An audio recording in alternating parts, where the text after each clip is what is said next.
நண்பர்களே, bun butter jam இந்த படம் ரிலீஸ் ஆகி கிட்டத்தட்ட ஒரு 4 நாள் ஆகுது. ஃபஸ்ட்டு இந்த படத்துக்கு கதையை சொல்லிடுறேன். சரண்யா மேடம், தேவயானி மேடம், இவங்க 2 பேரும் 2 குடும்பம் ஒரு கல்யாணத்துக்கு போகிறாங்க. சார்லி சார் கூடவே இருக்கார். அவர் இருக்கார், அவ்வளோதான். காமெடிங்கிறதெல்லாம் அங்கே எதுவும் எதிர்பார்க்க முடியாது. இவங்க 2 பேருக்கு ஒருத்தருக்கு ஒரு மகனும் ஒருத்தருக்கு ஒரு மகளும் இருக்காங்க 2 குடும்பத்துலேயும். இந்த 2 குடும்பமும் நடைமுறை பேச்சுவார்த்தை, கல்யாணத்தில் நடக்கிற அந்த பேச்சுவார்த்தையை வச்சு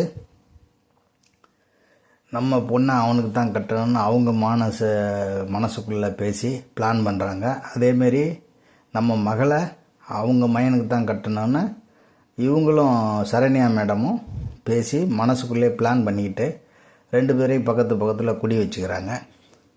அதுக்கப்புறம் ஹீரோ கேரக்டரு அவர் பார்த்திங்கன்னா ஒரு டியரஸ்ட் நண்பர், கிட்டத்தட்ட ஒரு ஆணும் காதலிக்கிற ஒரு லெவலில் ஒரு நண்பர் வைக்கிறாரு. அந்த நண்பர்கிட்ட வந்து பார்த்திங்கன்னா ஒரு சின்ன இன்சிடெண்ட் என்னென்னா, இவர் ஒரு பெண்ணை விரும்புகிறாரு. அதே பெண்ணை தான் அவரும் விரும்புகிறேன்னு சொல்லிக்கிட்டு அதை வந்து கிட்டத்தட்ட ஒரு படத்தோடைய இன்ட்ரோல் பிளாக்குக்கு அப்புறம் வந்து சொல்லி முடிப்பார். இது அவ்வளோ போர் அடிக்கிற ஒரு சீனு.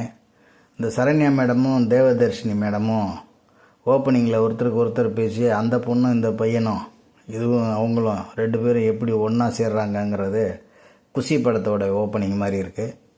அதுக்கடுத்து அப்படியே இவர் இந்த நண்பரோடைய குழாவுறது ஐடியா பண்ணுறது இதெல்லாம் பார்த்திங்கன்னா ஒரு செவ்வாய் இழுக்குது, ரொம்ப போர் அடிக்குது. இந்த இடத்துல எடிட்டருங்கிறவங்க வேலை செஞ்சுருக்கலாம், நல்லா அதை மிஸ் பண்ணிட்டாங்க. நல்லா ட்ரிம் பண்ணி என்ன சொல்ல வர்றாரோ அந்த சீனை கரெக்டாக ஒவ்வொரு சீனுக்கும் தனித்தனியாக வெட்டியிருக்கலாம். டைரக்டர் சொல்கிறத கேட்குறத வச்சு மட்டுமே படம் பண்ணால் இந்த மாதிரி ஆகிடும். அடுத்தது நம்ம இது கதை தான் சொல்லிகிட்டு இருக்கேன். இப்போ ஹீரோ நண்பர் வந்து பார்த்தா ஹீரோ காதலிக்கிற பொண்ணை அவர் விரும்புகிறாருங்கிறனால ஹீரோ கூட கொஞ்ச நாள் பேசுகிறதே நிறுத்திடுவார். அதில் கொஞ்சம் மன உளைச்சலில் இவர் இருக்கிறார் ஹீரோ. அந்த மன உளைச்சல் ஏன் அப்படின்னு கதாநாயகி, அதாவது ஹீரோவை லவ் பண்ணுறவ போய் கேட்கும்போது உடனே நான் தான் காதலிக்கிறேங்கிறான் அந்த ஆள். அதுக்கப்புறம் பார்த்திங்கன்னா அந்த ஆளுன்னே சொல்லலாம், காலேஜ் ஸ்டூடெண்ட்னு போட்டிருக்காங்க. அவ்வளோ வயசு முதிர்வானவர்.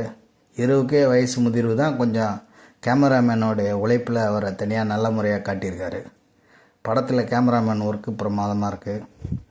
அடுத்தது பார்த்திங்கன்னா அதுக்கடுத்து ஹீரோ நேரடியாக கூப்பிட்டு போய் இதுதான் பிரச்சனையா, நீ வந்து நேரடியாக நான் என்னை தான் லவ் பண்ணுறேன்னு சொல்லிவிடு, அவனை காட்ட வேண்டாம், அவன் 2 நாள் அழுவான் அப்புறம் விட்ருவாங்கிறாரு. அதை ஒத்துக்க மாட்டேங்கிறாங்க. ஹீரோ அந்த புதுசாக வந்த பொண்ணு அவனை விரும்பி போயிடுவா. அதுக்கப்புறம் இவங்க 2 பேரும் சரண்யா மேடமும் தேவதர்ஷினி மேடமும் போட்ட திட்டத்தின்படி பக்கத்தில் இவங்க 2 பேரும் காதலிக்கிறாங்கன்னு நினச்சிக்கிட்டு ஒரு சூழ்நிலையில் காதலிக்க ஏற்பாடு பண்ணுற மாதிரி பண்ணுவாங்க. அதை எந்த முயற்சியும் வெற்றி அடையாது. அதுக்கு இந்த காதலில் இவர் தோல்வியான பிறகு அந்த பொண்ணை இவர் பார்க்குற சூழ்நிலை. அதே மாதிரி அந்த பொண்ணுக்கும் ஒரு காதலர் இருப்பான். அவனும் ஒரு பிரச்சனையில் மாட்டி கடைசியில் இவங்க எப்படி இவர் காதலை தியாகம் பண்ணாரோ அதே மாதிரி அவன் காதலன் அவளை விட்டுட்டு போயிடுவாங்க. அப்புறம் புதுசாக நம்ம ஹீரோவும் ஹீரோயினியும் சேர்ந்து அந்த லவ்வை நிறைவேற்றிடுவாங்க. இதை நிறைவேற்றிட்டு மைண்ட் லெவலில் ஆடியன்ஸுக்கு செட்டப் ஆகிடும். ஆனால் இதெல்லாம் கன்ஃபார்ம் தான் நினச்சி அவங்க என்ன பண்ணுவாங்கன்னா, இதுக்குள்ளே ஓடுன அந்த நான் ஃப்ரெண்ட்லியாக இருக்கேன், ஃப்ரெண்டாக இருக்கேன் அப்படி இப்படின்னு நிறையா சொல்லி போட்டிருக்க கதையெல்லாம் ஓடும். கடைசியில் இவங்க நாங்கள் பொண்ணு பார்க்க போகிறோம், அப்போ அந்த பொண்ணு பார்க்குறது நம்ம பக்கத்து வீட்டில் தாங்கிறத சொல்லும்போது நாங்கள் எங்களுக்குள்ளே ஃப்ரெண்டாக தான் இருக்கோம், இதை எப்படி நீங்கள் தப்பாக எடுத்துக்கிட்டு போவீங்க அப்படின்னு ஒரே தகராறு. அதுக்கப்புறம் அடுத்த சீன்லேயே டக்குன்னு 2 பேரும் ஒரு இடத்துல பீச்சில் மீட் பண்ணி ஏன் நம்ம ஆகக்கூடாது அப்படின்னு சொல்லி 2 பேரும் காதலிக்க ஆரம்பிச்சிடுறாங்க. காதலிக்க ஆரம்பித்த பிறகு படத்தோட கிளைமேக்ஸ் சீனு இவங்க படத்தோடைய ஓப்பனிங்கில் பேசிக்கிட்ட மாதிரி சரண்யா மேடமும் தேவயானி மேடமும் ஒன்றா சேர்ந்துடுறாங்க. அதோட படம் முடியுது. இந்த படத்தில் எடிட்டர் நினச்சிருந்தாருன்னா நல்லா பண்ணியிருக்கலாம். அவர் நீளமாக ஒவ்வொரு சீனையும் வச்சு தொலைச்சிட்டாரு. நண்பனுங்கிறவன் இன்டர்வலுக்கு அப்புறம் வந்து தன்னுடைய பிரச்சனையை சொல்கிறான். அது வரைக்கும் ரொம்ப போர் அடிக்குது. நடுவில் ஒரு கேரக்டரு நம்ம ட்ராக்குலா படத்துக்கு கதாநாயகன் ரங்கநாதன் மாதிரி ஒருத்தர் கரெக்டாக அந்த கேரக்டர் அந்த கதையை கொண்டாந்து உள்ளே வச்சுட்டாங்க. காப்பி ரைட்டு பிரச்சனையை கூட அவங்க உரிமை கூறலாம், அந்தளவுக்கு இருக்கும். இப்படி இருக்கிற ஒரு 2-3 படத்தில் இருக்க லேட்டஸ்ட்டாக உள்ள எல்லா படத்தில் இருக்க காப்பிகளையும் கூட்டி வந்து அதுக்குள்ளே காப்பி அடித்து வச்சுருக்காங்க. ஆகவே இந்த படம் திரைக்கதை முழு படமாக இருந்தால், அதாவது எப்படின்னா நிறையா 1 மணி நேரம் இதில் கழித்து 1 மணி நேரம் உள்ள படத்தை நல்லா பண்ணியிருக்கலாம். மீதி உள்ள படத்துக்கு இன்ட்ரெஸ்டிங்காக எதாவது பண்ணியிருக்கலாம். ஒன்றுமே இதில் இல்லை. இசையமைப்பாளர் நல்லா பண்ணியிருக்காரு, கேமராமேன் பிரமாதமாக பண்ணியிருக்காரு, ஆர்ட் டைரக்டர் ஒர்க்கெல்லாம் நல்லாயிருக்கு.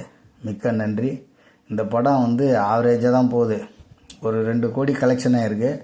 மீதி அந்த பிக் பாஸ்லாம் அவர் ஹீரோ நடிச்சிருக்கிறதுனால அவருக்கு ஒரு வாய்ப்பு என்ன இருக்கும்னு கேட்டிங்கன்னா, அந்த படத்தை ஓடிடியில் விஜய் டிவி மாதிரி ஒரு சேனல் வாங்குவாங்க. அதுக்கப்புறம் ஓடிடி சேனல் ரைட்ஸு போகும். ரெண்டும் சேர்த்தா ஒரு 2 to 3 கோடி போகும். ஆக ப்ரொடியூசருக்கு தயாரித்தவங்களுக்கு ₹1 ப்ராஃபிட் வர்றதுக்கு வாய்ப்பு இருக்குது. அந்த அளவுக்கு ஒரு படமாக பண்ணியிருக்காங்க. நன்றி, வணக்கம். அடுத்த படத்தில் ஹீரோ வந்து தன்னை நிறுத்திக்கிற மாதிரி சப்ஜெக்டு, நறுக்கு தெரிச்ச மாதிரி சீன்ஸு, ரொம்ப லென்த்தாக போய் வளன்னு போய் கதை சொல்கிறதுக்காக இழுத்துக்கிட்டு போகிற மாதிரி இருக்கிறதெல்லாம் பண்ணக்கூடாது. இவர் பாக்கியராஜ் சார்கிட்ட வேறு ஒர்க் பண்ணியிருக்கேன்னு சொல்கிறாரு. எந்த அளவுக்குன்னு தெரியல.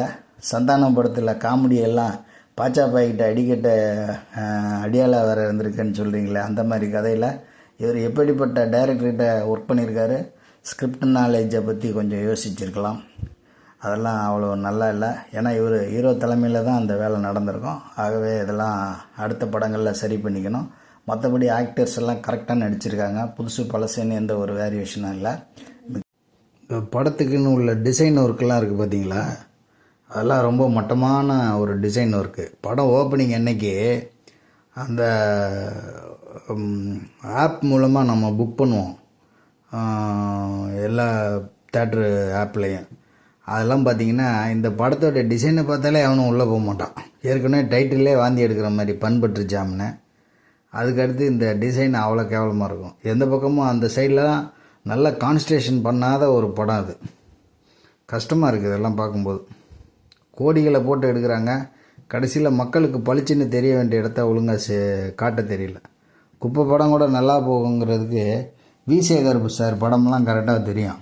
பார்த்திங்கன்னா ஒரு நச்சுன்னு குடும்ப கதையை எடுத்து அப்படியே ஒரு எல்லாம் பர்ஃபெக்டான ஆர்டிஸ்ட் வடிவேல் சார், கோவை சார்லாம் மேடம், என்னென்ன மாதிரி ஆர்டிஸ்ட்டோ அவங்களெல்லாம் வரிசையாக வச்சு, வெந்நீராடமூர்த்தி சார், அவர் பேர் என்ன, நம்ம வினி சக்கரவர்த்தி சார், இவங்களெல்லாம் நிற்க வச்சு தைரியமாக ஒரு ஃபுல் போஸ்டர் அடித்து ஒட்டுவாங்க.